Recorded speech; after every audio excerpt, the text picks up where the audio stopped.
Hi, chào mừng quý anh chị đã quay trở lại với kênh của Phương. Tiếp nối cho những cái tập về cái dự án Lancaster Legacy, căn hộ hạng sang cao cấp nằm tại trung tâm quận 1 trên con đường Nguyễn Trãi. Thì ngày hôm nay Phương sẽ giới thiệu tiếp tục tới quý anh chị một cái căn 2 phòng ngủ nằm tại vị trí góc trên cái tầng 21, tầng mà hiện tại đang mở ra cái căn hộ mẫu bàn giao thực tế cho quý khách hàng. Thì đây cũng giống như tất cả những căn khác thôi, thì cũng được bàn giao hệ thống cửa như này cực kỳ to, cực kỳ rộng, và cùng với đó là cái lát số cái mã căn của nhà mình là tầng 21 này quý anh chị, đang ở tháp C ha. Hiện tại Phương đang ở tháp C, tháp Celeste, và đây là cái căn mã số 03. Và tiếp theo nữa thì mình cũng sẽ được bàn giao là cái hệ thống chuông cửa như này. Bắt đầu thì mình sẽ di chuyển vào trong bên phía căn hộ ha quý anh chị. Xin mời quý anh chị ạ. Cũng giống như những cái căn 47, 49 m2, 54 m2 studio một phòng ngủ cộng thì chủ đầu tư tập đoàn Trung Thủy cũng sẽ bàn giao cho quý khách hàng, đó chính là cái hệ thống cửa gỗ chống cháy 3 lớp. Thì ở đây là mình vẫn có là hai cái mắt thần ở trên và mắt thần ở dưới, cùng với đó là hệ thống khóa chức năng cao cấp được nhập khẩu từ châu Âu. Thì Phương thấy là những cái chi tiết tỉ mỉ như này là một trong những cái mà có thể nói lên cái sự tâm huyết về cái dự án Lancaster Legacy này của cô Thủy, cũng như là những cái chi tiết tinh tế và nhỏ nhất thì cũng sẽ được cô bàn giao. Tại vì cô Thủy này chia sẻ một chút tới quý anh chị thì cô xuất thân từ cái việc là làm thủ công mỹ nghệ, là một trong những cái điều mà rất là cần những cái sự tỉ mỉ đến từng chi tiết luôn đó quý anh chị. Đây, tiếp theo là bên điểm khác biệt so với những cái căn hộ khác 47, 49, 54 m2 studio thì căn 2 phòng ngủ này là mình sẽ được thêm cái hệ thống Panasonic Video Call, nó sẽ được bố trí ở ngay cái khu vực đi ra vào ha quý anh chị. Rồi, bên phía tay phải khi mà quý anh chị bước vào căn 2 phòng ngủ 103 m2 này thì đó chính là cái hệ thống bếp. Bếp thì vẫn sẽ được bàn giao theo cái gam màu xám xám, cực kỳ hiện đại, cực kỳ tinh tế như này ha quý anh chị. Đây. Đó. Giá để đồ rồi tất cả mọi thứ cũng đều khá là ok. Tủ bếp trên, tủ bếp dưới, mặt bếp được nhập khẩu từ Pháp, cùng với đó là hệ thống bồn rửa, vòi rửa ha, hệ thống công tắc, rồi ổ điện, và cùng với đó là cái máy hút mùi. Cái máy hút mùi thì vẫn sẽ được bàn giao là cái thương hiệu brand. Và cái điểm khác biệt là cái bếp này cũng được nhập khẩu từ Pháp ha quý chị, made in France. Xin mời quý chị xem qua. Rồi, thì cái bếp này so với những cái bếp là 47, 49, 54 m2, cái điểm khác biệt là cái bếp nó rộng hơn. Thì cái căn 2 phòng ngủ 103 m2 này nó hướng tới đó chính là cái nhu cầu về ở thực sự ha quý chị, ở thực sự. Đây, chỗ này thì mình sẽ bố trí thêm một cái tủ lạnh hai cửa được luôn, hai cánh được luôn quý chị ạ. Đây, mở ra mở vào thoải mái vô tư. Bây giờ thì Phương sẽ di chuyển vào trong cái không gian phòng khách. Đây, như quý anh chị mình nhìn này, không gian phòng khách thì cực kỳ bao la bát ngát. Quý anh chị mình để thêm hay là thiết kế làm thêm. Ở đây là phòng khách, ở đây là một cái phòng làm việc nhỏ, nhìn ra cái view ban công. Đây, Phương đưa hai cánh tay quý anh chị nhìn ha, trời cực kỳ rộng luôn quý anh chị ạ.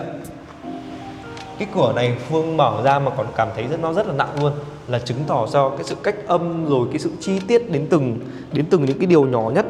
Đây, quý anh chị nhìn này, đây là những cái chi tiết cực kỳ nhỏ luôn quý anh chị, mà nó đem lại những cái sự tỉ mỉ và chứng minh cho cái sự tâm huyết về cái dự án của chủ đầu tư. Và hiện tại thì quý anh chị mình chỉ cần lên xem thực tế chọn căn và đặt cọc trước là 500 triệu thôi quý anh chị ạ. Rồi sau này khi mà quý anh chị ký hợp đồng mua bán, quý anh chị mới thanh toán tiếp theo tiến độ của chủ đầu tư. Thì Phương thấy là đây là một trong những cái phương thức thanh toán mà cũng khá là tốt.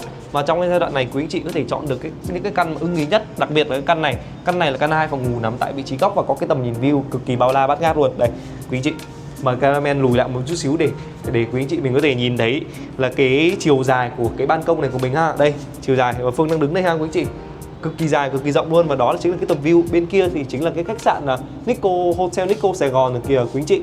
Đó, và con đường kia là con đường Nguyễn Thị Minh Khai. Một cái tầm view không bị chắn view bất kỳ một cái tòa nhà cao tầng nào nữa ha quý anh chị. Đó, quý anh chị mình có thể nhìn xuyên suốt từ những cái chi tiết cửa rồi đến những cái chi tiết bản giao, nó cũng chứng minh cho cái sự tỉ mỉ của chủ đầu tư này, tập đoàn Trung Thủy, một trong những cái tập đoàn mà phát triển rất nhiều những bất động sản hạng sang tại thành phố Đà Nẵng và thành phố Hà Nội, rồi thủ đô Hà Nội. Đây thì cũng giống như những cái căn khác thôi, thì chủ đầu tư vẫn sẽ bàn giao cho mình là cái hệ thống máy lạnh âm trần, làm cho cái căn nhà của mình trở nên mát mẻ sau khi mà quý anh chị mình trở về nhà sau những cái chuỗi ngày làm việc cực kỳ mệt mỏi. Đó. Ở đây thì Phương nghĩ là tùy vào cái nhu cầu của quý anh chị thôi, để quý anh chị mình có thể tự do thiết kế. Có một cái điều đặc biệt nữa mà Phương muốn chia sẻ với quý chị.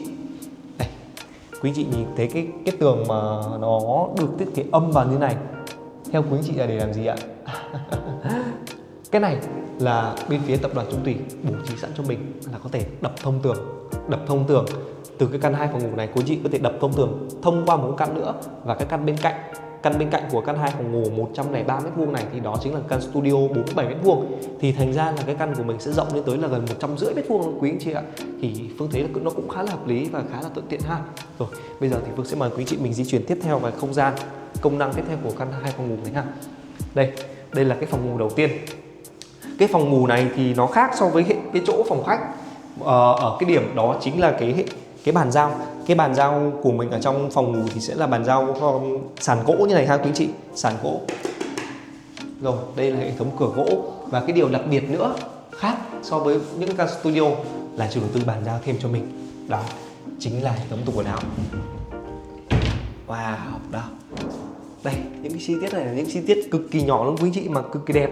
Nó làm cho điểm nhấn trong cái căn phòng của mình nó thêm xa hoa và thêm đẹp nữa. Và đây không phải là cái hệ thống mà đèn mà tỏa nhiệt ha quý chị. Này, Phương để cái tay vào đây này, nó không hề nóng một tí nào, chứng tỏ là cái hệ thống đèn này chỉ là cái hệ thống đèn chiếu sáng, làm cho cái không gian bố trí trong cái phòng của mình nó trở nên đẹp đẽ thêm. Đây, quần áo mình có thể để ở đây. Đó, tất cả những cái thông tin chi tiết này chứng minh cho cái sự chu đáo của chủ đầu tư. Hệ thống máy lạnh âm trần. Rồi cái phòng này cũng sẽ được bàn giao full kính từ sàn cho tới trần, cho tới trần để quý khách hàng khi mà sở hữu căn này có thể nhìn ra được cái tầm view. Đây, họ để sẵn luôn một cái cho quý chị mình làm cái rèm ha. Đó, làm sẵn hết luôn rồi, chỉ cần vào thiết kế theo nhu cầu mong muốn của gia đình mình và ở thôi. Rồi, Phương sẽ mời quý chị mình di chuyển sang cái không gian tiếp theo. Đây thì là cái khu vực nhà vệ sinh. Nhà vệ sinh thì Phương thấy cái điều đầu tiên thì cũng khá giống so với những cái căn khác thôi, và vẫn được thiết kế cho mình là cái hệ thống bậc tam cấp, nó thiết kế lài xuống để phù hợp với người cao tuổi và các bé nhỏ ở trong gia đình của mình. Đây là một cái điều đặc biệt nữa này quý anh chị. Phương thấy là cái gam màu được bố trí trong cái căn phòng nó khá là đẹp, và cái hệ thống đánh sáng vào nó cũng khá là ok nữa. Đây, tất cả những cái thương hiệu vệ sinh này là cũng sẽ được bàn giao hết cho quý anh chị mình ha, đến từ Toto ha quý anh chị. Tất cả những cái gì mà quý anh chị đang xem trên video này của em Phương là những cái hiện trạng bàn giao thực tế khi mà quý anh chị mình mua một cái căn hộ 2 phòng ngủ để đưa vào trong cái bộ sưu tập bất động sản hạng sang của mình, thì cũng sẽ được bàn giao y hệt như này, về tự do thiết kế thôi. Xin mời quý anh chị đến với không gian tiếp theo, đó là cái không gian phòng master. Phương thấy cái phòng master này của căn 2 phòng ngủ, tại vì nó nằm ở vị trí góc cho nên là cái hệ thống kính cũng được bàn giao full kính từ sàn cho tới trần là điều đầu tiên. Cái điều thứ hai là nó sẽ kéo dài từ đây kéo qua bên này thành một cái hình chữ L luôn quý anh chị ạ, cực kỳ đẹp luôn. Và đây, xin mời quý anh chị ngắm nhìn qua một chút xíu về cái tầm view ha.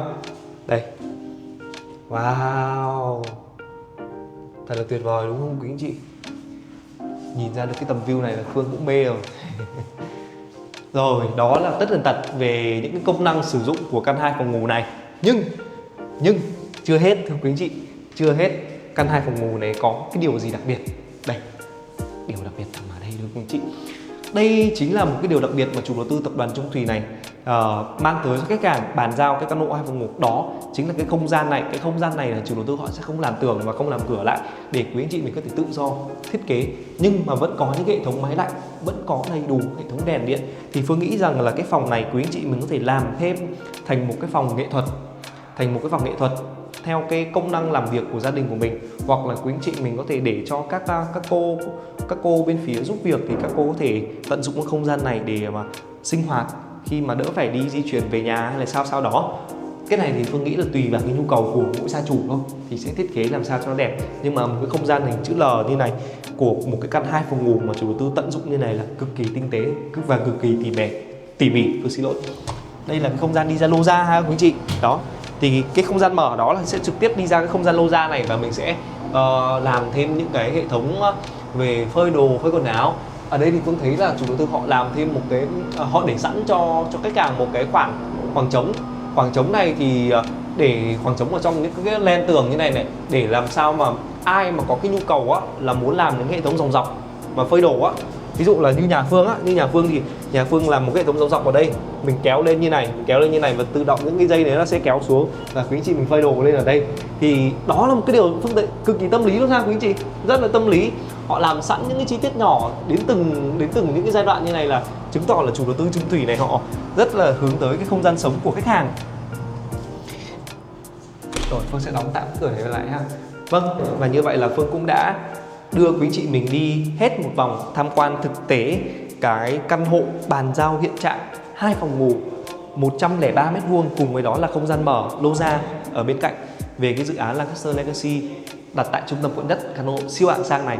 Thì nếu như mà quý anh chị mình quan tâm về cái căn này, hay là muốn mua cả căn này và căn bên cạnh để đập thông tường, làm sao cho cái căn diện tích của mình nó càng ngày nó càng lớn hơn, thì hãy liên hệ tới Phương qua số hotline ở trên màn hình.